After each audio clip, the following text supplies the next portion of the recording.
सदियों पुरानी बात है जब भारतवर्ष के अंचल रहस्य और रोमांच से भरे हुए थे। उस काल में उत्तरी पर्वतों के पास एक विशाल और संपन्न राज्य था, चंद्रपुर। चंद्रपुर का युवा राजकुमार वीरेंद्र अपनी असाधारण बहादुरी और तेज तलवारबाजी के लिए जाना जाता था। पर उसमें एक कमी थी, वो अपने क्रोध पर नियंत्रण नहीं रख पाता था और कई बार आवेग में आकर ऐसे निर्णय ले लेता था जिसका उसे बाद में पछतावा होता था। एक बार पड़ोसी राज्य के साथ हुए एक छोटे से विवाद में वीरेंद्र ने आवेश में आकर कुछ ऐसा कह दिया जिससे युद्ध की स्थिति बन गई। राजा को यह स्वीकार्य नहीं था। दंड स्वरूप राजा ने वीरेंद्र को 1 साल के लिए अंधे वन में वनवास पर भेज दिया, जो चंद्रपुर की सीमा पर स्थित एक भयानक और शापित जंगल था। कहा जाता था कि जो भी उस वन में गया कभी वापस नहीं लौटा। वनवास के पहले कुछ दिन वीरेंद्र ने अकेलेपन और क्रोध में बिताए। धीरे धीरे जंगल की खामोशी और विशालता ने उसे अपने क्रोध को नियंत्रित करना सिखाना शुरू किया। एक शाम वह एक ऐसी झील के किनारे पहुंचा जिसका पानी इतना काला था कि वह किसी गहरी खाई जैसा लगता था। गांव वाले उसे अंधी झील कहते थे। जैसे ही वीरेंद्र ने झील के पानी को छूने के लिए हाथ बढ़ाया, पानी में एक हलचल हुई और एक अद्भुत किंतु भयावह आकृति प्रकट हुई।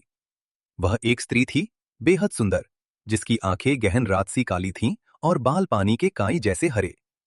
यह यक्षिणी थी जो सदियों से उस झील की रखवाली कर रही थी। यक्षिणी ने एक कर्कश आवाज में कहा, हे मानव, इस शापित स्थान पर आने का साहस क्यों किया? क्या तुम्हें मृत्यु से भय नहीं? वीरेंद्र ने निडरता से कहा, मैं अपने कर्मों का फल भुगत रहा हूं। मृत्यु तो एक सत्य है। यक्षिणी वीरेंद्र के साहस से कुछ प्रभावित हुई। उसने अपनी एक आंख बंद की और झील से एक सुनहरी तलवार निकाली, जो रात के अंधेरे में भी चमक रही थी। यह ज्योति खड्ग है, यक्षिणी बोली। यह तलवार तुम्हें असीमित शक्ति देगी, हर युद्ध में विजय दिलाएगी और तुम्हारे राज्य को गौरव दिलाएगी। पर इसकी एक शर्त है। वीरेंद्र उत्सुक हो उठा। क्या शर्त है? यक्षिणी ने गंभीर स्वर में कहा, जब तक यह तलवार तुम्हारे पास रहेगी, तुम कभी भी किसी भी परिस्थिति में पीछे मुड़कर नहीं देखोगे। यदि तुमने ऐसा किया तो यह तलवार तुमसे छीन ली जाएगी और तुम सदा के लिए एक प्रेत बनकर इस वन में भटकते रहोगे। वीरेंद्र ने चुनौती स्वीकार की। उसने तलवार ली और यक्षिणी का धन्यवाद कर आगे बढ़ गया। ज्योति खड्ग के प्रभाव से वीरेंद्र के अंदर आत्मविश्वास और बल भर गया। वह अपनी वनवास यात्रा पर आगे बढ़ा। कुछ दिनों बाद एक शांत झरने के पास उसकी भेंट एक वन कन्या से हुई, जिसका नाम रूहानी था। रूहानी उतनी ही शांत और मृदुभाषी थी जितनी वीरेंद्र आवेगी था। उसकी आंखों में एक अजीब सी चमक थी और उसके होठों पर हमेशा एक रहस्यमय मुस्कान रहती थी। रूहानी ने वीरेंद्र को भोजन दिया, उसके घावों पर जड़ी बूटियां लगाईं। वीरेंद्र को रूहानी की सादगी और उसकी सेवा भाव से प्रेम हो गया। उसने महसूस किया कि रूहानी के साथ रहकर उसका क्रोध शांत हो रहा था और वो एक बेहतर इंसान बन रहा था। रूहानी को भी वीरेंद्र का साहस और उसकी अंदरूनी अच्छाई पसंद आई। दोनों साथ में जंगल में भटकते रहे, एक दूसरे के साथी बन गए। वीरेंद्र को यक्षिणी की शर्त याद थी, इसलिए वो कभी भी रूहानी को अपने पीछे नहीं आने देता था और हमेशा आगे चलता था। एक दिन जब वे एक पहाड़ी दर्रे से गुजर रहे थे, अचानक उन पर अदृश्य शत्रुओं ने हमला कर दिया। ये वन के क्रूर और भयानक जीव थे जो यक्षिणी के अधीन थे। वीरेंद्र ने ज्योति खड्ग से उनका मुकाबला किया। तलवार अपने आप चमकती थी और दुश्मनों को पलक झपकते ही भस्म कर देती थी। पर यह लड़ाई केवल शारीरिक नहीं थी। अदृश्य शक्तियां वीरेंद्र को उकसाने लगीं। उसे रूहानी की चीखें सुनाई देने लगी, जैसे वो खतरे में हो। वीरेंद्र का क्रोध फिर से उमड़ आया। उसने महसूस किया कि कोई अदृश्य शक्ति उसे पीछे मुड़ने पर मजबूर कर रही है ताकि वह रूहानी को बचा सके। एक पल के लिए वीरेंद्र लड़खड़ाया। यक्षिणी की शर्त उसके कानों में गूंज रही थी, पर रूहानी के लिए उसका प्रेम उसे विचलित कर रहा था। तभी उसे एक गहरी कांपती हुई आवाज सुनाई दी, वीरेंद्र, मैं अब और नहीं सह सकती। यह सुनकर वीरेंद्र का संयम टूट गया। वो तुरंत पीछे मुड़ा। जैसे ही वीरेंद्र पीछे मुड़ा, उसके सामने रूहानी नहीं थी। वहां केवल एक भयानक मुस्कुराती हुई यक्षिणी खड़ी थी, जिसकी आंखों में विजय का भाव था। रूहानी, जिससे उसे प्रेम हुआ था, वो वास्तव में उसी यक्षिणी की माया थी। यक्षिणी ने ही रूहानी का रूप धरकर वीरेंद्र के क्रोध और प्रेम का परीक्षण किया था। यक्षिणी ने ज्योति खड्ग को वापस अपने हाथों में खींच लिया। तुमने अपनी प्रतिज्ञा तोड़ दी राजकुमार, यक्षिणी ने व्यंग से कहा। अब तुम इस वन में मेरे अधीन एक भटकती हुई आत्मा बनकर रहोगे। वीरेंद्र का दिल टूट गया। उसे अपने क्रोध और प्रेम दोनों पर पछतावा हुआ जिसने उसे धोखा दिया था। हार मानकर वीरेंद्र ने आंखें बंद कर ली। तभी उसे एक हल्की सी खुशबू महसूस हुई और एक परिचित स्पर्श उसके हाथ पर पड़ा। उसने आंखें खोली। उसके सामने वही रूहानी खड़ी थी जिससे उसे प्रेम हुआ था, पर इस बार उसकी आंखों में कोई रहस्य नहीं था, बल्कि शुद्ध प्रेम था। मुझे क्षमा कर देना प्रिय राजकुमार, रूहानी ने कहा। मैं यक्षिणी की छोटी बहन हूं और उसने मुझे तुम्हें परखने के लिए भेजा था। वो देखना चाहती थी कि क्या तुम सचमुच बदल गए हो या अभी भी अपने क्रोध के गुलाम हो। यक्षिणी ने मुस्कुराते हुए कहा, तुम्हारी परीक्षा तुम्हारे प्रेम ने ली वीरेंद्र। तुमने ज्योति खड्ग खो दिया पर एक सच्चा प्रेम पाया। क्रोध में तुम पीछे मुड़े पर इस बार प्रेम ने तुम्हें पीछे मुड़ने पर विवश किया और यही असली बदलाव है। ज्योति खड्ग तुम्हें फिर से मिल सकता है पर प्रेम नहीं। तुम सच्चे प्रेम की कसौटी पर खड़े उतरे। यक्षिणी ने अपनी माया से ज्योति खड्ग फिर से वीरेंद्र को सौंप दिया, पर इस बार एक नए नियम के साथ। ये तलवार अब तुम्हें केवल तभी शक्ति देगी जब तुम इसे अपनी प्रेमिका के नाम पर बिना किसी क्रोध के चलाओगे। वीरेंद्र ने ज्योति खड्ग लिया और रूहानी का हाथ थामा। उसने अपनी गलतियों से सीखा था। वह जानता था कि असली शक्ति तलवार में नहीं, बल्कि उसके हृदय में बसे प्रेम, संयम और दया में थी। राजा ने वीरेंद्र को वापस बुला लिया। वीरेंद्र और रूहानी ने विवाह किया और चंद्रपुर राज्य पर वीरेंद्र ने अपने प्रेम, न्याय और ज्ञान से शासन किया। उसने कभी भी क्रोध में आकर कोई निर्णय नहीं लिया और ज्योति खड्ग का उपयोग केवल राज्य की रक्षा और न्याय के लिए किया। अंधी झील की यक्षिणी कभी कभी चांदनी रातों में उनके महल की खिड़की से मुस्कुराती हुई दिखाई देती थी। यह इस बात का प्रमाण था कि प्रेम और आत्मनियंत्रण हर शाप को वरदान में बदल सकते हैं। सदियों पुरानी बात है, जब भारतवर्ष के अंचल रहस्य और रोमांच से भरे हुए थे। उस काल में उत्तरी पर्वतों के पास एक विशाल और संपन्न राज्य था, चंद्रपुर। चंद्रपुर का युवा राजकुमार वीरेंद्र अपनी असाधारण बहादुरी और तेज तलवारबाजी के लिए जाना जाता था। पर उसमें एक कमी थी, वो अपने क्रोध पर नियंत्रण नहीं रख पाता था और कई बार आवेग में आकर ऐसे निर्णय ले लेता था जिसका उसे बाद में पछतावा होता था। एक बार पड़ोसी राज्य के साथ हुए एक छोटे से विवाद में वीरेंद्र ने आवेश में आकर कुछ ऐसा कह दिया जिससे युद्ध की स्थिति बन गई। राजा को यह स्वीकार्य नहीं था। दंड स्वरूप राजा ने वीरेंद्र को 1 साल के लिए अंधे वन में वनवास पर भेज दिया, जो चंद्रपुर की सीमा पर स्थित एक भयानक और शापित जंगल था। कहा जाता था कि जो भी उस वन में गया कभी वापस नहीं लौटा। वनवास के पहले कुछ दिन वीरेंद्र ने अकेलेपन और क्रोध में बिताए। धीरे धीरे जंगल की खामोशी और विशालता ने उसे अपने क्रोध को नियंत्रित करना सिखाना शुरू किया। एक शाम वह एक ऐसी झील के किनारे पहुंचा जिसका पानी इतना काला था कि वह किसी गहरी खाई जैसा लगता था। गांव वाले उसे अंधी झील कहते थे। जैसे ही वीरेंद्र ने झील के पानी को छूने के लिए हाथ बढ़ाया, पानी में एक हलचल हुई और एक अद्भुत किंतु भयावह आकृति प्रकट हुई। वह एक स्त्री थी, बेहद सुंदर, जिसकी आंखें गहन रातसी काली थीं और बाल पानी के काई जैसे हरे। यह यक्षिणी थी जो सदियों से उस झील की रखवाली कर रही थी। यक्षिणी ने एक कर्कश आवाज में कहा, हे मानव, इस शापित स्थान पर आने का साहस क्यों किया? क्या तुम्हें मृत्यु से भय नहीं? वीरेंद्र ने निडरता से कहा, मैं अपने कर्मों का फल भुगत रहा हूं। मृत्यु तो एक सत्य है। यक्षिणी वीरेंद्र के साहस से कुछ प्रभावित हुई। उसने अपनी एक आंख बंद की और झील से एक सुनहरी तलवार निकाली जो रात के अंधेरे में भी चमक रही थी। यह ज्योति खड्ग है, यक्षिणी बोली। यह तलवार तुम्हें असीमित शक्ति देगी, हर युद्ध में विजय दिलाएगी और तुम्हारे राज्य को गौरव दिलाएगी। पर इसकी एक शर्त है। वीरेंद्र उत्सुक हो उठा। क्या शर्त है? यक्षिणी ने गंभीर स्वर में कहा, जब तक यह तलवार तुम्हारे पास रहेगी, तुम कभी भी किसी भी परिस्थिति में पीछे मुड़कर नहीं देखोगे। यदि तुमने ऐसा किया तो यह तलवार तुमसे छीन ली जाएगी और तुम सदा के लिए एक प्रेत बनकर इस वन में भटकते रहोगे। वीरेंद्र ने चुनौती स्वीकार की। उसने तलवार ली और यक्षिणी का धन्यवाद कर आगे बढ़ गया। ज्योति खड्ग के प्रभाव से वीरेंद्र के अंदर आत्मविश्वास और बल भर गया। वह अपनी वनवास यात्रा पर आगे बढ़ा। कुछ दिनों बाद एक शांत झरने के पास उसकी भेंट एक वन कन्या से हुई, जिसका नाम रूहानी था। रूहानी उतनी ही शांत और मृदुभाषी थी जितनी वीरेंद्र आवेगी था। उसकी आंखों में एक अजीब सी चमक थी और उसके होठों पर हमेशा एक रहस्यमय मुस्कान रहती थी। रूहानी ने वीरेंद्र को भोजन दिया, उसके घावों पर जड़ी बूटियां लगाईं। वीरेंद्र को रूहानी की सादगी और उसकी सेवा भाव से प्रेम हो गया। उसने महसूस किया कि रूहानी के साथ रहकर उसका क्रोध शांत हो रहा था और वो एक बेहतर इंसान बन रहा था। रूहानी को भी वीरेंद्र का साहस और उसकी अंदरूनी अच्छाई पसंद आई। दोनों साथ में जंगल में भटकते रहे, एक दूसरे के साथी बन गए। वीरेंद्र को यक्षिणी की शर्त याद थी, इसलिए वो कभी भी रूहानी को अपने पीछे नहीं आने देता था और हमेशा आगे चलता था। एक दिन जब वे एक पहाड़ी दर्रे से गुजर रहे थे, अचानक उन पर अदृश्य शत्रुओं ने हमला कर दिया। ये वन के क्रूर और भयानक जीव थे, जो यक्षिणी के अधीन थे। वीरेंद्र ने ज्योति खड्ग से उनका मुकाबला किया। तलवार अपने आप चमकती थी और दुश्मनों को पलक झपकते ही भस्म कर देती थी। पर यह लड़ाई केवल शारीरिक नहीं थी। अदृश्य शक्तियां वीरेंद्र को उकसाने लगीं। उसे रूहानी की चीखें सुनाई देने लगीं, जैसे वो खतरे में हो।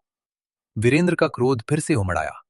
उसने महसूस किया कि कोई अदृश्य शक्ति उसे पीछे मुड़ने पर मजबूर कर रही है, ताकि वह रूहानी को बचा सके। एक पल के लिए वीरेंद्र लड़खड़ाया। यक्षिणी की शर्त उसके कानों में गूंज रही थी, पर रूहानी के लिए उसका प्रेम उसे विचलित कर रहा था। तभी उसे एक गहरी, कांपती हुई आवाज सुनाई दी। वीरेंद्र, मैं अब और नहीं सह सकती। यह सुनकर वीरेंद्र का संयम टूट गया। वो तुरंत पीछे मुड़ा। जैसे ही वीरेंद्र पीछे मुड़ा, उसके सामने रूहानी नहीं थी। वहां केवल एक भयानक, मुस्कुराती हुई यक्षिणी खड़ी थी, जिसकी आंखों में विजय का भाव था। रूहानी, जिससे उसे प्रेम हुआ था, वो वास्तव में उसी यक्षिणी की माया थी। यक्षिणी ने ही रूहानी का रूप धरकर वीरेंद्र के क्रोध और प्रेम का परीक्षण किया था। यक्षिणी ने ज्योति खड्ग को वापस अपने हाथों में खींच लिया। तुमने अपनी प्रतिज्ञा तोड़ दी राजकुमार, यक्षिणी ने व्यंग से कहा। अब तुम इस वन में मेरे अधीन एक भटकती हुई आत्मा बनकर रहोगे। वीरेंद्र का दिल टूट गया। उसे अपने क्रोध और प्रेम दोनों पर पछतावा हुआ, जिसने उसे धोखा दिया था। हार मानकर वीरेंद्र ने आंखें बंद कर ली। तभी उसे एक हल्की सी खुशबू महसूस हुई और एक परिचित स्पर्श उसके हाथ पर पड़ा। उसने आंखें खोली। उसके सामने वही रूहानी खड़ी थी, जिससे उसे प्रेम हुआ था। पर इस बार उसकी आंखों में कोई रहस्य नहीं था, बल्कि शुद्ध प्रेम था। मुझे क्षमा कर देना प्रिय राजकुमार, रूहानी ने कहा।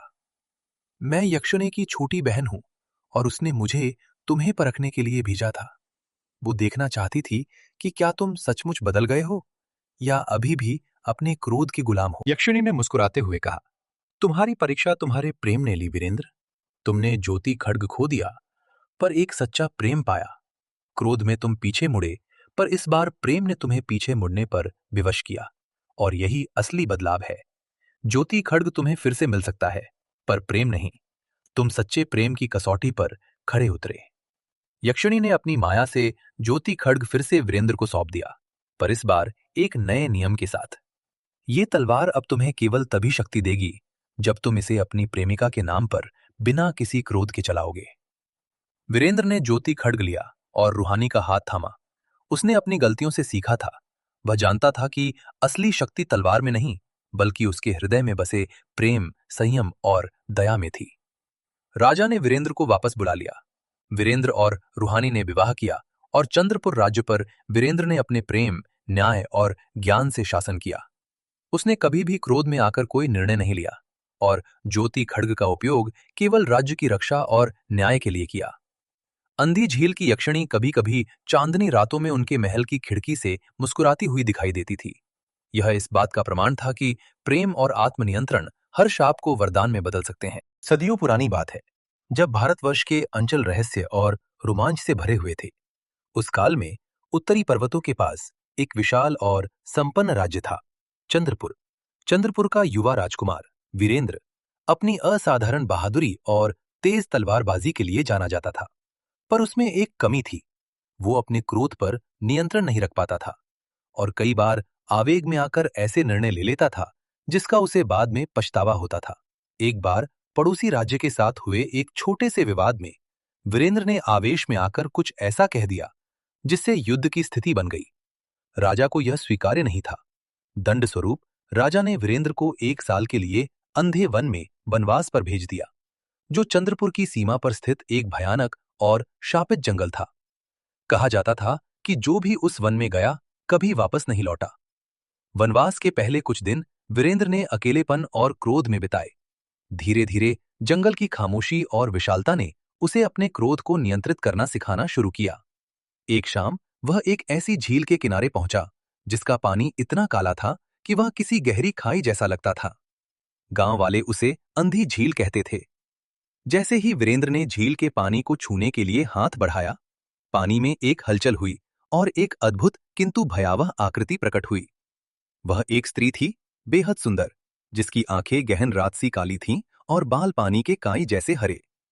यह यक्षिणी थी जो सदियों से उस झील की रखवाली कर रही थी। यक्षिणी ने एक कर्कश आवाज में कहा, हे मानव, इस शापित स्थान पर आने का साहस क्यों किया? क्या तुम्हें मृत्यु से भय नहीं?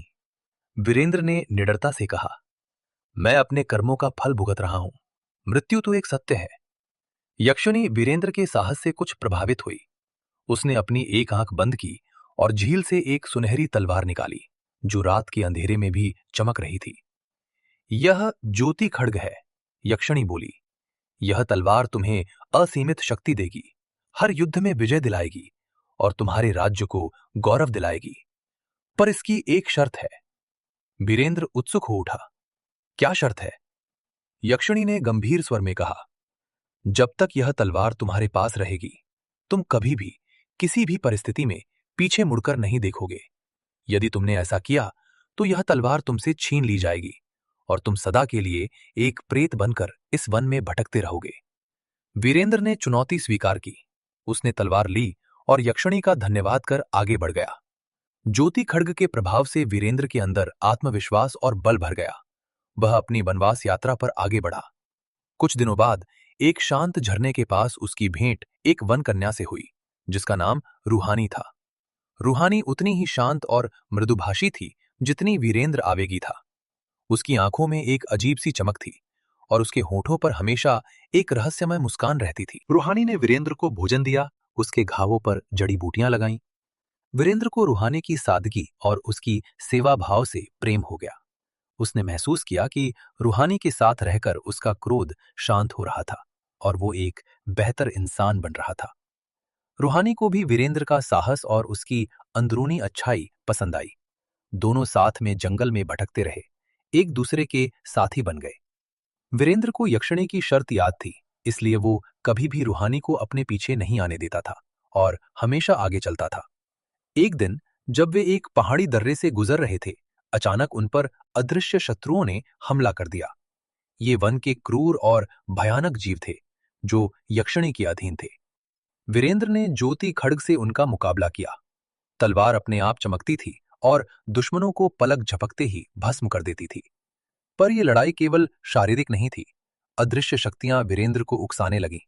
उसे रूहानी की चीखें सुनाई देने लगी, जैसे वो खतरे में हो। वीरेंद्र का क्रोध फिर से उमड़ आया। उसने महसूस किया कि कोई अदृश्य शक्ति उसे पीछे मुड़ने पर मजबूर कर रही है ताकि वह रूहानी को बचा सके। एक पल के लिए वीरेंद्र लड़खड़ाया। यक्षिणी की शर्त उसके कानों में गूंज रही थी, पर रूहानी के लिए उसका प्रेम उसे विचलित कर रहा था। तभी उसे एक गहरी कांपती हुई आवाज सुनाई दी, वीरेंद्र, मैं अब और नहीं सह सकती। यह सुनकर वीरेंद्र का संयम टूट गया। वो तुरंत पीछे मुड़ा। जैसे ही वीरेंद्र पीछे मुड़ा, उसके सामने रूहानी नहीं थी। वहां केवल एक भयानक मुस्कुराती हुई यक्षिणी खड़ी थी, जिसकी आंखों में विजय का भाव था। रूहानी, जिससे उसे प्रेम हुआ था, वो वास्तव में उसी यक्षिणी की माया थी। यक्षिणी ने ही रूहानी का रूप धरकर वीरेंद्र के क्रोध और प्रेम का परीक्षण किया था। यक्षिणी ने ज्योति खड्ग को वापस अपने हाथों में खींच लिया। तुमने अपनी प्रतिज्ञा तोड़ दी राजकुमार, यक्षिणी ने व्यंग से कहा। अब तुम इस वन में मेरे अधीन एक भटकती हुई आत्मा बनकर रहोगे। वीरेंद्र का दिल टूट गया। उसे अपने क्रोध और प्रेम दोनों पर पछतावा हुआ, जिसने उसे धोखा दिया था। हार मानकर वीरेंद्र ने आंखें बंद कर ली। तभी उसे एक हल्की सी खुशबू महसूस हुई और एक परिचित स्पर्श उसके हाथ पर पड़ा। उसने आंखें खोली। उसके सामने वही रूहानी खड़ी थी जिससे उसे प्रेम हुआ था, पर इस बार उसकी आंखों में कोई रहस्य नहीं था, बल्कि शुद्ध प्रेम था। मुझे क्षमा कर देना प्रिय राजकुमार, रूहानी ने कहा। मैं यक्षिणी की छोटी बहन हूं और उसने मुझे तुम्हें परखने के लिए भेजा था। वो देखना चाहती थी कि क्या तुम सचमुच बदल गए हो या अभी भी अपने क्रोध के गुलाम हो। यक्षिणी ने मुस्कुराते हुए कहा, तुम्हारी परीक्षा तुम्हारे प्रेम ने ली वीरेंद्र। तुमने ज्योति खड्ग खो दिया, पर एक सच्चा प्रेम पाया। क्रोध में तुम पीछे मुड़े, पर इस बार प्रेम ने तुम्हें पीछे मुड़ने पर विवश किया, और यही असली बदलाव है। ज्योति खड्ग तुम्हें फिर से मिल सकता है, पर प्रेम नहीं। तुम सच्चे प्रेम की कसौटी पर खड़े उतरे। यक्षिणी ने अपनी माया से ज्योति खड्ग फिर से वीरेंद्र को सौंप दिया, पर इस बार एक नए नियम के साथ। ये तलवार अब तुम्हें केवल तभी शक्ति देगी जब तुम इसे अपनी प्रेमिका के नाम पर बिना किसी क्रोध के चलाओगे। वीरेंद्र ने ज्योति खड्ग लिया और रूहानी का हाथ थामा। उसने अपनी गलतियों से सीखा था। वह जानता था कि असली शक्ति तलवार में नहीं, बल्कि उसके हृदय में बसे प्रेम, संयम और दया में थी। राजा ने वीरेंद्र को वापस बुला लिया। वीरेंद्र और रूहानी ने विवाह किया और चंद्रपुर राज्य पर वीरेंद्र ने अपने प्रेम, न्याय और ज्ञान से शासन किया। उसने कभी भी क्रोध में आकर कोई निर्णय नहीं लिया और ज्योति खड्ग का उपयोग केवल राज्य की रक्षा और न्याय के लिए किया। अंधी झील की यक्षिणी कभी कभी चांदनी रातों में उनके महल की खिड़की से मुस्कुराती हुई दिखाई देती थी। यह इस बात का प्रमाण था कि प्रेम और आत्मनियंत्रण हर शाप को वरदान में बदल सकते हैं। सदियों पुरानी बात है, जब भारतवर्ष के अंचल रहस्य और रोमांच से भरे हुए थे। उस काल में उत्तरी पर्वतों के पास एक विशाल और संपन्न राज्य था, चंद्रपुर। चंद्रपुर का युवा राजकुमार वीरेंद्र अपनी असाधारण बहादुरी और तेज तलवारबाजी के लिए जाना जाता था। पर उसमें एक कमी थी, वो अपने क्रोध पर नियंत्रण नहीं रख पाता था और कई बार आवेग में आकर ऐसे निर्णय ले लेता था जिसका उसे बाद में पछतावा होता था। एक बार पड़ोसी राज्य के साथ हुए एक छोटे से विवाद में वीरेंद्र ने आवेश में आकर कुछ ऐसा कह दिया जिससे युद्ध की स्थिति बन गई। राजा को यह स्वीकार्य नहीं था। दंड स्वरूप राजा ने वीरेंद्र को 1 साल के लिए अंधे वन में वनवास पर भेज दिया, जो चंद्रपुर की सीमा पर स्थित एक भयानक और शापित जंगल था। कहा जाता था कि जो भी उस वन में गया कभी वापस नहीं लौटा। वनवास के पहले कुछ दिन वीरेंद्र ने अकेलेपन और क्रोध में बिताए। धीरे धीरे जंगल की खामोशी और विशालता ने उसे अपने क्रोध को नियंत्रित करना सिखाना शुरू किया। एक शाम वह एक ऐसी झील के किनारे पहुंचा जिसका पानी इतना काला था कि वह किसी गहरी खाई जैसा लगता था।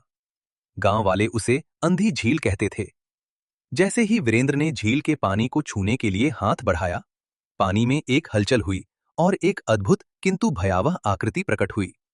वह एक स्त्री थी, बेहद सुंदर, जिसकी आंखें गहन रात सी काली थीं और बाल पानी के काई जैसे हरे। यह यक्षिणी थी जो सदियों से उस झील की रखवाली कर रही थी। यक्षिणी ने एक कर्कश आवाज में कहा, हे मानव, इस शापित स्थान पर आने का साहस क्यों किया? क्या तुम्हें मृत्यु से भय नहीं? वीरेंद्र ने निडरता से कहा, मैं अपने कर्मों का फल भुगत रहा हूं। मृत्यु तो एक सत्य है। यक्षिणी वीरेंद्र के साहस से कुछ प्रभावित हुई। उसने अपनी एक आंख बंद की और झील से एक सुनहरी तलवार निकाली, जो रात के अंधेरे में भी चमक रही थी। यह ज्योति खड्ग है, यक्षिणी बोली। यह तलवार तुम्हें असीमित शक्ति देगी, हर युद्ध में विजय दिलाएगी और तुम्हारे राज्य को गौरव दिलाएगी। पर इसकी एक शर्त है। वीरेंद्र उत्सुक हो उठा। क्या शर्त है? यक्षिणी ने गंभीर स्वर में कहा, जब तक यह तलवार तुम्हारे पास रहेगी, तुम कभी भी किसी भी परिस्थिति में पीछे मुड़कर नहीं देखोगे। यदि तुमने ऐसा किया तो यह तलवार तुमसे छीन ली जाएगी और तुम सदा के लिए एक प्रेत बनकर इस वन में भटकते रहोगे। वीरेंद्र ने चुनौती स्वीकार की। उसने तलवार ली और यक्षिणी का धन्यवाद कर आगे बढ़ गया। ज्योति खड्ग के प्रभाव से वीरेंद्र के अंदर आत्मविश्वास और बल भर गया। वह अपनी वनवास यात्रा पर आगे बढ़ा। कुछ दिनों बाद एक शांत झरने के पास उसकी भेंट एक वन कन्या से हुई, जिसका नाम रूहानी था। रूहानी उतनी ही शांत और मृदुभाषी थी जितनी वीरेंद्र आवेगी था। उसकी आंखों में एक अजीब सी चमक थी और उसके होठों पर हमेशा एक रहस्यमय मुस्कान रहती थी। रूहानी ने वीरेंद्र को भोजन दिया, उसके घावों पर जड़ी बूटियां लगाईं। वीरेंद्र को रूहानी की सादगी और उसकी सेवा भाव से प्रेम हो गया। उसने महसूस किया कि रूहानी के साथ रहकर उसका क्रोध शांत हो रहा था और वो एक बेहतर इंसान बन रहा था। रूहानी को भी वीरेंद्र का साहस और उसकी अंदरूनी अच्छाई पसंद आई। दोनों साथ में जंगल में भटकते रहे, एक दूसरे के साथी बन गए। वीरेंद्र को यक्षिणी की शर्त याद थी, इसलिए वो कभी भी रूहानी को अपने पीछे नहीं आने देता था और हमेशा आगे चलता था। एक दिन जब वे एक पहाड़ी दर्रे से गुजर रहे थे, अचानक उन पर अदृश्य शत्रुओं ने हमला कर दिया। ये वन के क्रूर और भयानक जीव थे, जो यक्षिणी के अधीन थे। वीरेंद्र ने ज्योति खड्ग से उनका मुकाबला किया। तलवार अपने आप चमकती थी और दुश्मनों को पलक झपकते ही भस्म कर देती थी।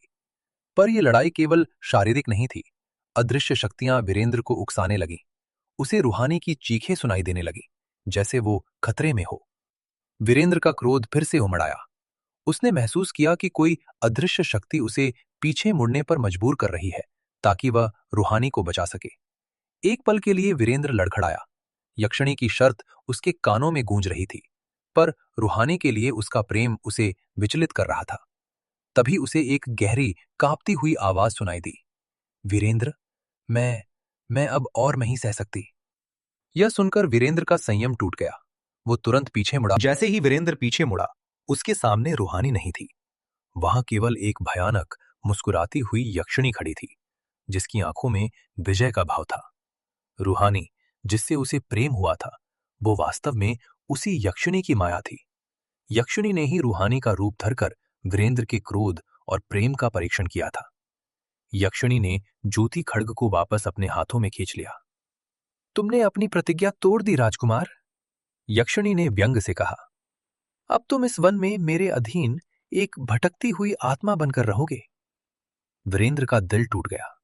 उसे अपने क्रोध और प्रेम दोनों पर पछतावा हुआ, जिसने उसे धोखा दिया था। हार मानकर वीरेंद्र ने आंखें बंद कर ली। तभी उसे एक हल्की सी खुशबू महसूस हुई और एक परिचित स्पर्श उसके हाथ पर पड़ा। उसने आंखें खोली। उसके सामने वही रूहानी खड़ी थी, जिससे उसे प्रेम हुआ था। पर इस बार उसकी आंखों में कोई रहस्य नहीं था, बल्कि शुद्ध प्रेम था। मुझे क्षमा कर देना प्रिय राजकुमार, रूहानी ने कहा। मैं यक्षिणी की छोटी बहन हूं और उसने मुझे तुम्हें परखने के लिए भेजा था। वो देखना चाहती थी कि क्या तुम सचमुच बदल गए हो या अभी भी अपने क्रोध के गुलाम हो। यक्षिणी ने मुस्कुराते हुए कहा, तुम्हारी परीक्षा तुम्हारे प्रेम ने ली वीरेंद्र। तुमने ज्योति खड्ग खो दिया, पर एक सच्चा प्रेम पाया। क्रोध में तुम पीछे मुड़े, पर इस बार प्रेम ने तुम्हें पीछे मुड़ने पर विवश किया, और यही असली बदलाव है। ज्योति खड्ग तुम्हें फिर से मिल सकता है, पर प्रेम नहीं। तुम सच्चे प्रेम की कसौटी पर खड़े उतरे। यक्षिणी ने अपनी माया से ज्योति खड्ग फिर से वीरेंद्र को सौंप दिया, पर इस बार एक नए नियम के साथ। ये तलवार अब तुम्हें केवल तभी शक्ति देगी जब तुम इसे अपनी प्रेमिका के नाम पर बिना किसी क्रोध के चलाओगे। वीरेंद्र ने ज्योति खड्ग लिया और रूहानी का हाथ थामा। उसने अपनी गलतियों से सीखा था। वह जानता था कि असली शक्ति तलवार में नहीं, बल्कि उसके हृदय में बसे प्रेम, संयम और दया में थी। राजा ने वीरेंद्र को वापस बुला लिया। वीरेंद्र और रूहानी ने विवाह किया और चंद्रपुर राज्य पर वीरेंद्र ने अपने प्रेम, न्याय और ज्ञान से शासन किया। उसने कभी भी क्रोध में आकर कोई निर्णय नहीं लिया और ज्योति खड्ग का उपयोग केवल राज्य की रक्षा और न्याय के लिए किया। अंधी झील की यक्षिणी कभी कभी चांदनी रातों में उनके महल की खिड़की से मुस्कुराती हुई दिखाई देती थी। यह इस बात का प्रमाण था कि प्रेम और आत्मनियंत्रण हर शाप को वरदान में बदल सकते हैं। सदियों पुरानी बात है, जब भारतवर्ष के अंचल रहस्य और रोमांच से भरे हुए थे। उस काल में उत्तरी पर्वतों के पास एक विशाल और संपन्न राज्य था, चंद्रपुर। चंद्रपुर का युवा राजकुमार वीरेंद्र अपनी असाधारण बहादुरी और तेज तलवारबाजी के लिए जाना जाता था। पर उसमें एक कमी थी। वो अपने क्रोध पर नियंत्रण नहीं रख पाता था और कई बार आवेग में आकर ऐसे निर्णय ले लेता था जिसका उसे बाद में पछतावा होता था। एक बार पड़ोसी राज्य के साथ हुए एक छोटे से विवाद में वीरेंद्र ने आवेश में आकर कुछ ऐसा कह दिया जिससे युद्ध की स्थिति बन गई। राजा को यह स्वीकार्य नहीं था। दंड स्वरूप राजा ने वीरेंद्र को 1 साल के लिए अंधे वन में वनवास पर भेज दिया। जो चंद्रपुर की सीमा पर स्थित एक भयानक और शापित जंगल था। कहा जाता था कि जो भी उस वन में गया कभी वापस नहीं लौटा। वनवास के पहले कुछ दिन वीरेंद्र ने अकेलेपन और क्रोध में बिताए। धीरे धीरे जंगल की खामोशी और विशालता ने उसे अपने क्रोध को नियंत्रित करना सिखाना शुरू किया। एक शाम वह एक ऐसी झील के किनारे पहुंचा जिसका पानी इतना काला था कि वह किसी गहरी खाई जैसा लगता था। गांव वाले उसे अंधी झील कहते थे। जैसे ही वीरेंद्र ने झील के पानी को छूने के लिए हाथ बढ़ाया, पानी में एक हलचल हुई और एक अद्भुत किंतु भयावह आकृति प्रकट हुई। वह एक स्त्री थी, बेहद सुंदर, जिसकी आंखें गहन रातसी काली थीं और बाल पानी के काई जैसे हरे। यह यक्षिणी थी जो सदियों से उस झील की रखवाली कर रही थी। यक्षिणी ने एक कर्कश आवाज में कहा, हे मानव, इस शापित स्थान पर आने का साहस क्यों किया? क्या तुम्हें मृत्यु से भय नहीं? वीरेंद्र ने निडरता से कहा, मैं अपने कर्मों का फल भुगत रहा हूं। मृत्यु तो एक सत्य है। यक्षिणी वीरेंद्र के साहस से कुछ प्रभावित हुई। उसने अपनी एक आंख बंद की और झील से एक सुनहरी तलवार निकाली, जो रात के अंधेरे में भी चमक रही थी। यह ज्योति खड्ग है, यक्षिणी बोली। यह तलवार तुम्हें असीमित शक्ति देगी, हर युद्ध में विजय दिलाएगी और तुम्हारे राज्य को गौरव दिलाएगी। पर इसकी एक शर्त है। वीरेंद्र उत्सुक हो उठा। क्या शर्त है? यक्षिणी ने गंभीर स्वर में कहा, जब तक यह तलवार तुम्हारे पास रहेगी, तुम कभी भी किसी भी परिस्थिति में पीछे मुड़कर नहीं देखोगे। यदि तुमने ऐसा किया तो यह तलवार तुमसे छीन ली जाएगी और तुम सदा के लिए एक प्रेत बनकर इस वन में भटकते रहोगे।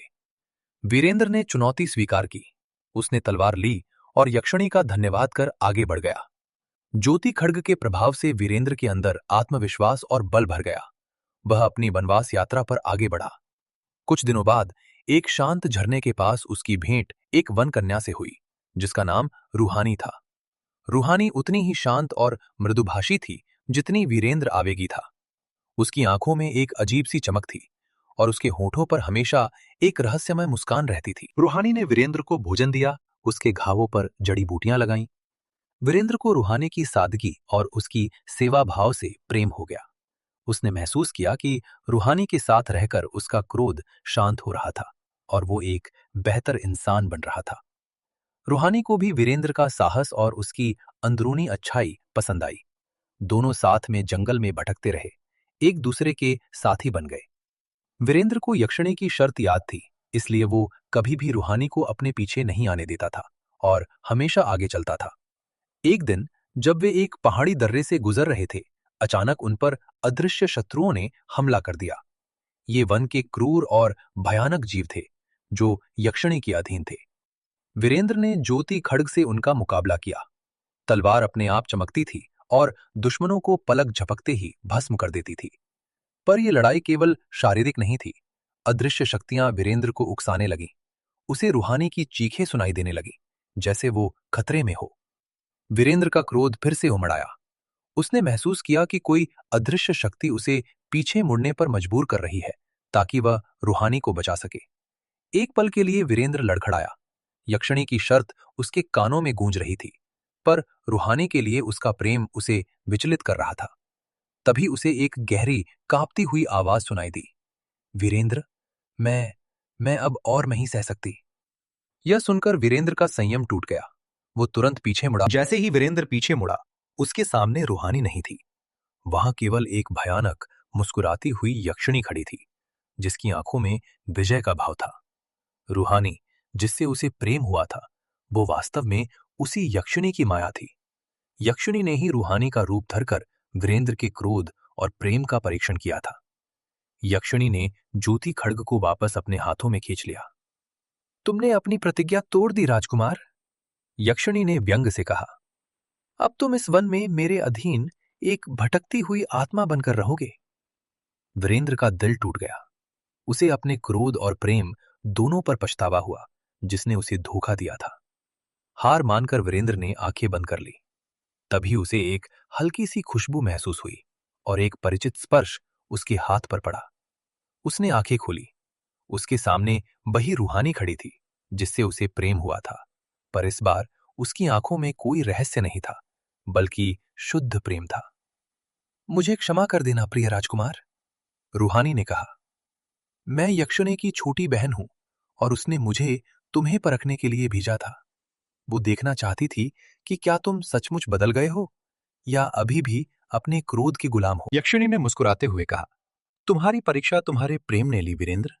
तुमने ज्योति खड्ग खो दिया पर एक सच्चा प्रेम पाया। क्रोध में तुम पीछे मुड़े पर इस बार प्रेम ने तुम्हें पीछे मुड़ने पर विवश किया और यही असली बदलाव है। ज्योति खड्ग तुम्हें फिर से मिल सकता है पर प्रेम नहीं। तुम सच्चे प्रेम की कसौटी पर खड़े उतरे। यक्षिणी ने अपनी माया से ज्योति खड्ग फिर से वीरेंद्र को सौंप दिया, पर इस बार एक नए नियम के साथ। ये तलवार अब तुम्हें केवल तभी शक्ति देगी जब तुम इसे अपनी प्रेमिका के नाम पर बिना किसी क्रोध के चलाओगे। वीरेंद्र ने ज्योति खड्ग लिया और रूहानी का हाथ थामा। उसने अपनी गलतियों से सीखा था।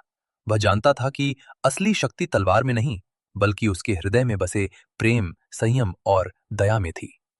राजा ने वीरेंद्र को वापस बुला लिया।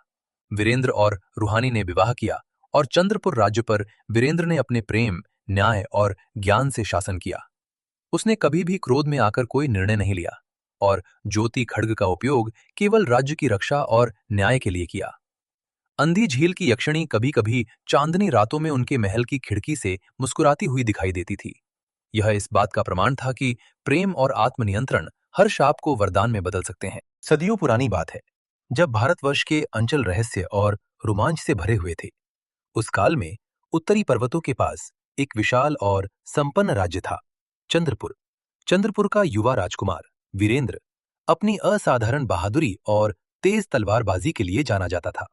पर उसमें एक कमी थी, वो अपने क्रोध पर नियंत्रण नहीं रख पाता था और कई बार आवेग में आकर ऐसे निर्णय ले लेता था जिसका उसे बाद में पछतावा होता था।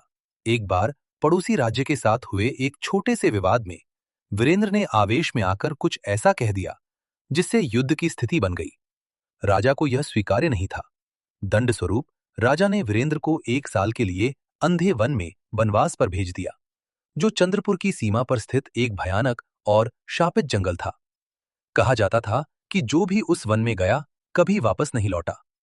वनवास के पहले कुछ दिन वीरेंद्र ने अकेलेपन और क्रोध में बिताए। धीरे धीरे जंगल की खामोशी और विशालता ने उसे अपने क्रोध को नियंत्रित करना सिखाना शुरू किया। एक शाम वह एक ऐसी झील के किनारे पहुंचा जिसका पानी इतना काला था कि वह किसी गहरी खाई जैसा लगता था। गांव वाले उसे अंधी झील कहते थे। जैसे ही वीरेंद्र ने झील के पानी को छूने के लिए हाथ बढ़ाया, पानी में एक हलचल हुई और एक अद्भुत किंतु भयावह आकृति प्रकट हुई। वह एक स्त्री थी, बेहद सुंदर, जिसकी आंखें गहन रात सी काली थीं और बाल पानी के काई जैसे हरे। यह यक्षिणी थी जो सदियों से उस झील की रखवाली कर रही थी। यक्षिणी ने एक कर्कश आवाज में कहा, हे मानव, इस शापित स्थान पर आने का साहस क्यों किया? क्या तुम्हें मृत्यु से भय नहीं? वीरेंद्र ने निडरता से कहा, मैं अपने कर्मों का फल भुगत रहा हूं। मृत्यु तो एक सत्य है। यक्षिणी वीरेंद्र के साहस से कुछ प्रभावित हुई। उसने अपनी एक आंख बंद की और झील से एक सुनहरी तलवार निकाली, जो रात के अंधेरे में भी चमक रही थी। यह ज्योति खड्ग है, यक्षिणी बोली। यह तलवार तुम्हें असीमित शक्ति देगी, हर युद्ध में विजय दिलाएगी और तुम्हारे राज्य को गौरव दिलाएगी। पर इसकी एक शर्त है। वीरेंद्र उत्सुक हो उठा। क्या शर्त है? यक्षिणी ने गंभीर स्वर में कहा, जब तक यह तलवार तुम्हारे पास रहेगी, तुम कभी भी किसी भी परिस्थिति में पीछे मुड़कर नहीं देखोगे।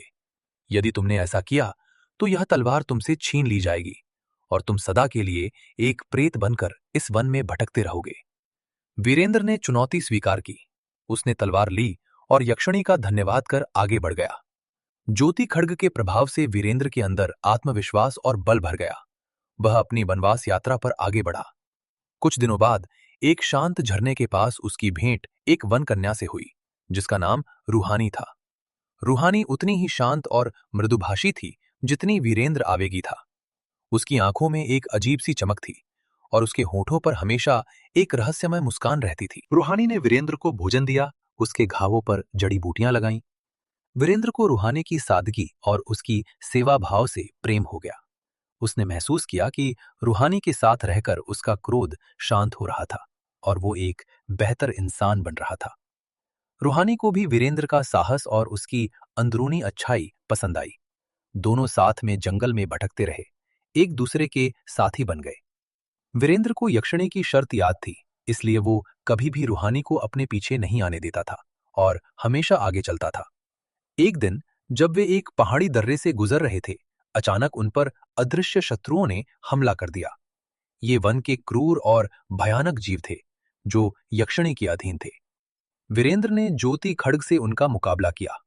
तलवार अपने आप चमकती थी और दुश्मनों को पलक झपकते ही भस्म कर देती थी। पर यह लड़ाई केवल शारीरिक नहीं थी। अदृश्य शक्तियां वीरेंद्र को उकसाने लगीं। उसे रूहानी की चीखें सुनाई देने लगी, जैसे वो खतरे में हो। वीरेंद्र का क्रोध फिर से उमड़ आया। उसने महसूस किया कि कोई अदृश्य शक्ति उसे पीछे मुड़ने पर मजबूर कर रही है, ताकि वह रूहानी को बचा सके। एक पल के लिए वीरेंद्र लड़खड़ाया। यक्षिणी की शर्त उसके कानों में गूंज रही थी, पर रूहानी के लिए उसका प्रेम उसे विचलित कर रहा था। तभी उसे एक गहरी, कांपती हुई आवाज सुनाई दी। वीरेंद्र, मैं मैं अब और नहीं सह सकती। यह सुनकर वीरेंद्र का संयम टूट गया। वो तुरंत पीछे मुड़ा। जैसे ही वीरेंद्र पीछे मुड़ा, उसके सामने रूहानी नहीं थी। वहां केवल एक भयानक, मुस्कुराती हुई यक्षिणी खड़ी थी, जिसकी आंखों में विजय का भाव था। रूहानी, जिससे उसे प्रेम हुआ था, वो वास्तव में उसी यक्षिणी की माया थी। यक्षिणी ने ही रूहानी का रूप धरकर वीरेंद्र के क्रोध और प्रेम का परीक्षण किया था। यक्षिणी ने ज्योति खड्ग को वापस अपने हाथों में खींच लिया। तुमने अपनी प्रतिज्ञा तोड़ दी राजकुमार, यक्षिणी ने व्यंग से कहा। अब तुम इस वन में मेरे अधीन एक भटकती हुई आत्मा बनकर रहोगे। वीरेंद्र का दिल टूट गया। उसे अपने क्रोध और प्रेम दोनों पर पछतावा हुआ, जिसने उसे धोखा दिया था। हार मानकर वीरेंद्र ने आंखें बंद कर ली। तभी उसे एक हल्की सी खुशबू महसूस हुई और एक परिचित स्पर्श उसके हाथ पर पड़ा। उसने आंखें खोली। उसके सामने वही रूहानी खड़ी थी, जिससे उसे प्रेम हुआ था। पर इस बार उसकी आंखों में कोई रहस्य नहीं था, बल्कि शुद्ध प्रेम था। मुझे क्षमा कर देना प्रिय राजकुमार, रूहानी ने कहा। मैं यक्षिणी की छोटी बहन हूं और उसने मुझे तुम्हें परखने के लिए भेजा था। वो देखना चाहती थी कि क्या तुम सचमुच बदल गए हो या अभी भी अपने क्रोध के गुलाम हो। यक्षिणी ने मुस्कुराते हुए कहा, तुम्हारी परीक्षा तुम्हारे प्रेम ने ली वीरेंद्र। तुमने ज्योति खड्ग खो दिया, पर एक सच्चा प्रेम पाया। क्रोध में तुम पीछे मुड़े, पर इस बार प्रेम ने तुम्हें पीछे मुड़ने पर विवश किया। और यही असली बदलाव है। ज्योति खड्ग तुम्हें फिर से मिल सकता है, पर प्रेम नहीं। तुम सच्चे प्रेम की कसौटी पर खड़े उतरे। यक्षिणी ने अपनी माया से ज्योति खड्ग फिर से वीरेंद्र को सौंप दिया, पर इस बार एक नए नियम के साथ। ये तलवार अब तुम्हें केवल तभी शक्ति देगी जब तुम इसे अपनी प्रेमिका के नाम पर बिना किसी क्रोध के चलाओगे। वीरेंद्र ने ज्योति खड्ग लिया और रूहानी का हाथ थामा। उसने अपनी गलतियों से सीखा था। वह जानता था कि असली शक्ति तलवार में नहीं, बल्कि उसके हृदय में बसे प्रेम, संयम और दया में थी। राजा ने वीरेंद्र को वापस बुला लिया। वीरेंद्र और रूहानी ने विवाह किया और चंद्रपुर राज्य पर वीरेंद्र ने अपने प्रेम, न्याय और ज्ञान से शासन किया। उसने कभी भी क्रोध में आकर कोई निर्णय नहीं लिया और ज्योति खड्ग का उपयोग केवल राज्य की रक्षा और न्याय के लिए किया। अंधी झील की यक्षिणी कभी कभी चांदनी रातों में उनके महल की खिड़की से मुस्कुराती हुई दिखाई देती थी। यह इस बात का प्रमाण था कि प्रेम और आत्मनियंत्रण हर शाप को वरदान में बदल सकते हैं। सदियों पुरानी बात है, जब भारतवर्ष के अंचल रहस्य और रोमांच से भरे हुए थे। उस काल में उत्तरी पर्वतों के पास एक विशाल और संपन्न राज्य था, चंद्रपुर। चंद्रपुर का युवा राजकुमार वीरेंद्र अपनी असाधारण बहादुरी और तेज तलवारबाजी के लिए जाना जाता था। पर उसमें एक कमी थी। वो अपने क्रोध पर नियंत्रण नहीं रख पाता था और कई बार आवेग में आकर ऐसे निर्णय ले लेता था जिसका उसे बाद में पछतावा होता था। एक बार पड़ोसी राज्य के साथ हुए एक छोटे से विवाद में वीरेंद्र ने आवेश में आकर कुछ ऐसा कह दिया जिससे युद्ध की स्थिति बन गई। राजा को यह स्वीकार्य नहीं था। दंड स्वरूप राजा ने वीरेंद्र को 1 साल के लिए अंधे वन में वनवास पर भेज दिया, जो चंद्रपुर की सीमा पर स्थित एक भयानक और शापित जंगल था। कहा जाता था कि जो भी उस वन में गया कभी वापस नहीं लौटा। वनवास के पहले कुछ दिन वीरेंद्र ने अकेलेपन और क्रोध में बिताए। धीरे धीरे जंगल की खामोशी और विशालता ने उसे अपने क्रोध को नियंत्रित करना सिखाना शुरू किया। एक शाम वह एक ऐसी झील के किनारे पहुंचा जिसका पानी इतना काला था कि वह किसी गहरी खाई जैसा लगता था। गांव वाले उसे अंधी झील कहते थे।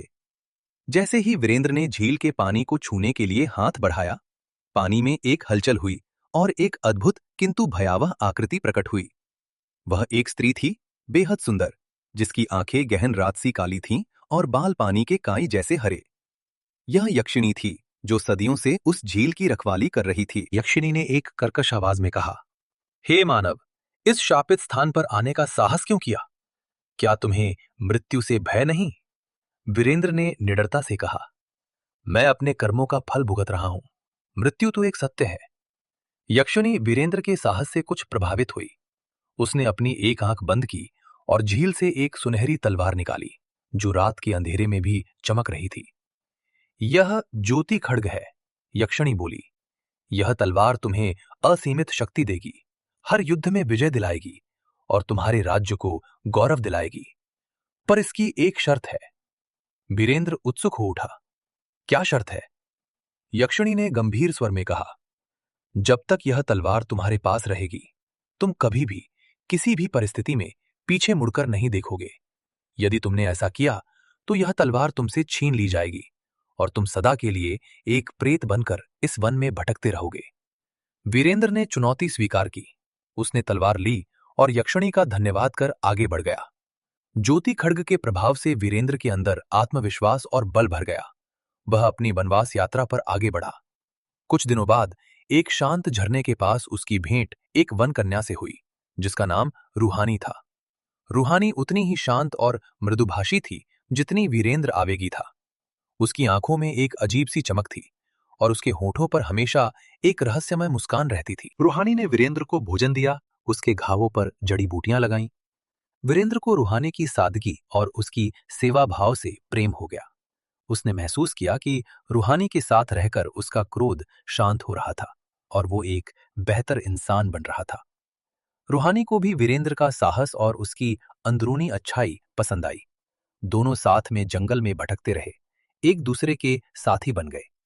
वीरेंद्र को यक्षिणी की शर्त याद थी, इसलिए वो कभी भी रूहानी को अपने पीछे नहीं आने देता था और हमेशा आगे चलता था।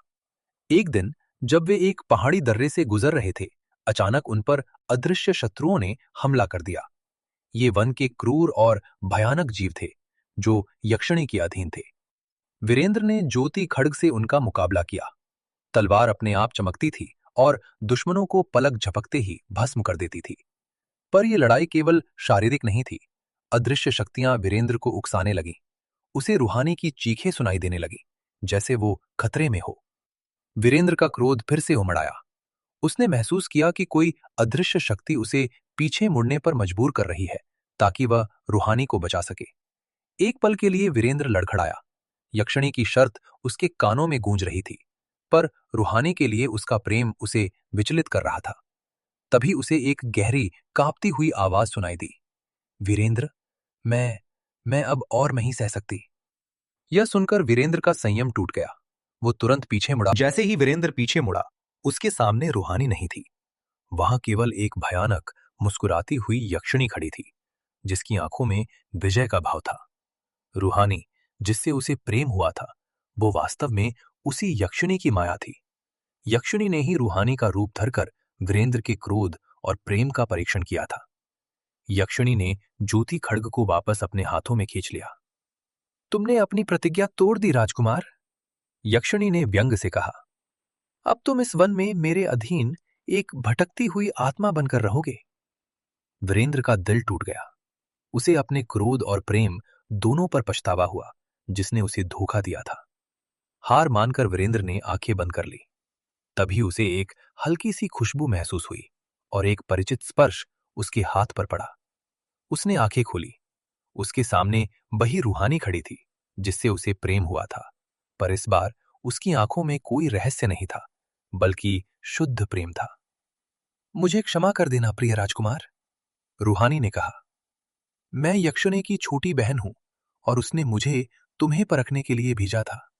वो देखना चाहती थी कि क्या तुम सचमुच बदल गए हो या अभी भी अपने क्रोध के गुलाम हो। यक्षिणी ने मुस्कुराते हुए कहा, तुम्हारी परीक्षा तुम्हारे प्रेम ने ली वीरेंद्र।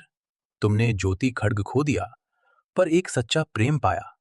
क्रोध में तुम पीछे मुड़े, पर इस बार प्रेम ने तुम्हें पीछे मुड़ने पर विवश किया। और यही असली बदलाव है। ज्योति खड्ग तुम्हें फिर से मिल सकता है, पर प्रेम नहीं। तुम सच्चे प्रेम की कसौटी पर खड़े उतरे। यक्षिणी ने अपनी माया से ज्योति खड्ग फिर से वीरेंद्र को सौंप दिया, पर इस बार एक नए नियम के साथ। ये तलवार अब तुम्हें केवल तभी शक्ति देगी जब तुम इसे अपनी प्रेमिका के नाम पर बिना किसी क्रोध के चलाओगे। वीरेंद्र ने ज्योति खड्ग लिया और रूहानी का हाथ थामा। उसने अपनी गलतियों से सीखा था। वह जानता था कि असली शक्ति तलवार में नहीं, बल्कि उसके हृदय में बसे प्रेम, संयम और दया में थी।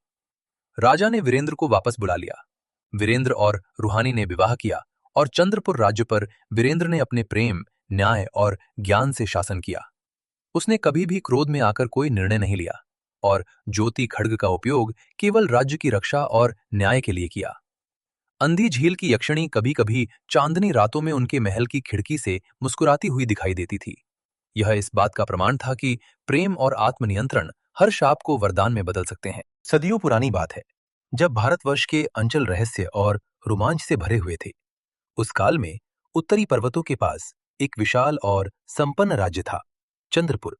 चंद्रपुर का युवा राजकुमार वीरेंद्र अपनी असाधारण बहादुरी और तेज तलवारबाजी के लिए जाना जाता था।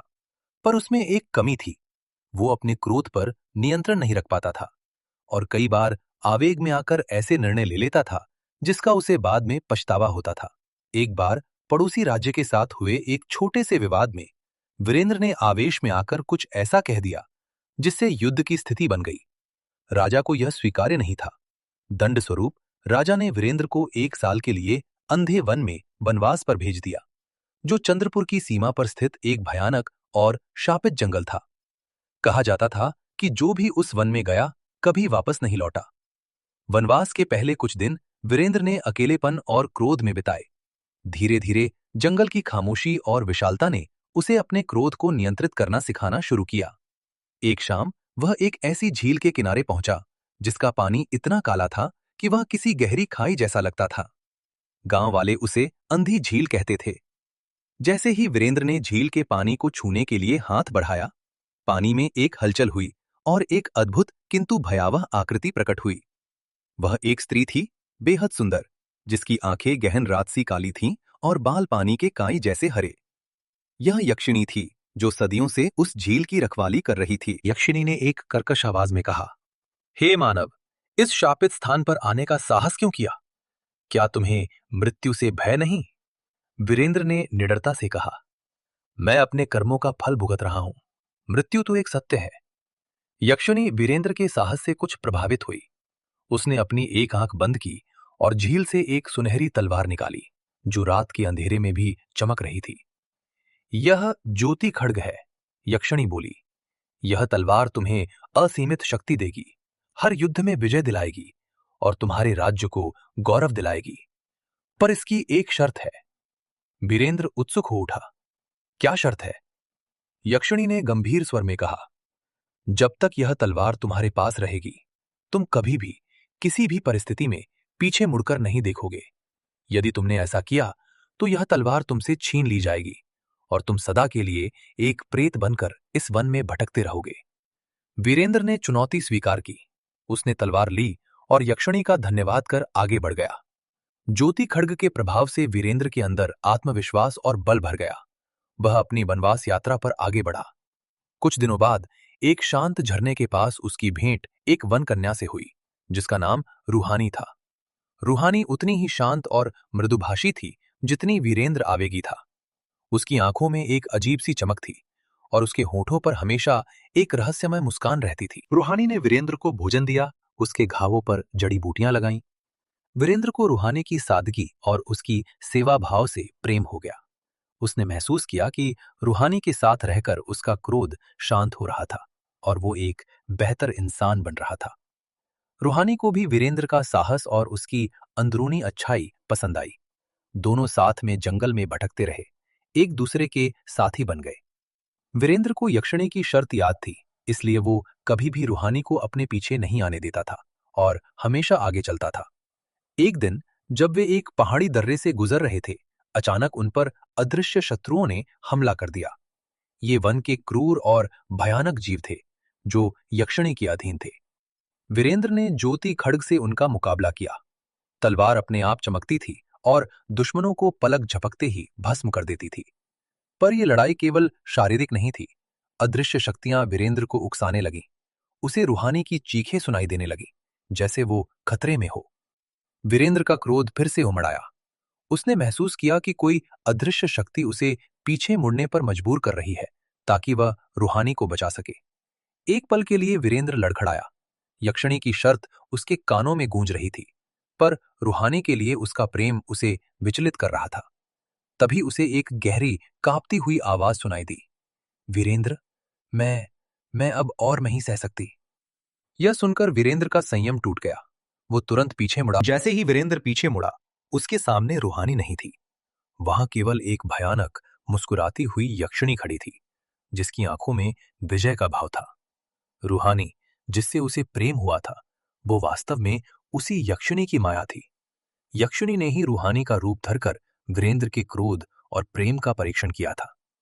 यक्षिणी ने ज्योति खड्ग को वापस अपने हाथों में खींच लिया। तुमने अपनी प्रतिज्ञा तोड़ दी राजकुमार, यक्षिणी ने व्यंग से कहा। अब तुम इस वन में मेरे अधीन एक भटकती हुई आत्मा बनकर रहोगे। वीरेंद्र का दिल टूट गया। उसे अपने क्रोध और प्रेम दोनों पर पछतावा हुआ, जिसने उसे धोखा दिया था। हार मानकर वीरेंद्र ने आंखें बंद कर ली। तभी उसे एक हल्की सी खुशबू महसूस हुई और एक परिचित स्पर्श उसके हाथ पर पड़ा। उसने आंखें खोली। उसके सामने वही रूहानी खड़ी थी, जिससे उसे प्रेम हुआ था। पर इस बार उसकी आंखों में कोई रहस्य नहीं था, बल्कि शुद्ध प्रेम था। मुझे क्षमा कर देना प्रिय राजकुमार, रूहानी ने कहा। मैं यक्षिणी की छोटी बहन हूं और उसने मुझे तुम्हें परखने के लिए भेजा था। वो देखना चाहती थी कि क्या तुम सचमुच बदल गए हो या अभी भी अपने क्रोध के गुलाम हो। यक्षिणी ने मुस्कुराते हुए कहा, तुम्हारी परीक्षा तुम्हारे प्रेम ने ली वीरेंद्र। तुमने ज्योति खड्ग खो दिया, पर एक सच्चा प्रेम पाया। क्रोध में तुम पीछे मुड़े, पर इस बार प्रेम ने तुम्हें पीछे मुड़ने पर विवश किया। और यही असली बदलाव है। ज्योति खड्ग तुम्हें फिर से मिल सकता है, पर प्रेम नहीं। तुम सच्चे प्रेम की कसौटी पर खड़े उतरे। यक्षिणी ने अपनी माया से ज्योति खड्ग फिर से वीरेंद्र को सौंप दिया, पर इस बार एक नए नियम के साथ। ये तलवार अब तुम्हें केवल तभी शक्ति देगी जब तुम इसे अपनी प्रेमिका के नाम पर बिना किसी क्रोध के चलाओगे। वीरेंद्र ने ज्योति खड्ग लिया और रूहानी का हाथ थामा। उसने अपनी गलतियों से सीखा था। वह जानता था कि असली शक्ति तलवार में नहीं, बल्कि उसके हृदय में बसे प्रेम, संयम और दया में थी। राजा ने वीरेंद्र को वापस बुला लिया। वीरेंद्र और रूहानी ने विवाह किया और चंद्रपुर राज्य पर वीरेंद्र ने अपने प्रेम, न्याय और ज्ञान से शासन किया। उसने कभी भी क्रोध में आकर कोई निर्णय नहीं लिया और ज्योति खड्ग का उपयोग केवल राज्य की रक्षा और न्याय के लिए किया। अंधी झील की यक्षिणी कभी कभी चांदनी रातों में उनके महल की खिड़की से मुस्कुराती हुई दिखाई देती थी। यह इस बात का प्रमाण था कि प्रेम और आत्मनियंत्रण हर शाप को वरदान में बदल सकते हैं।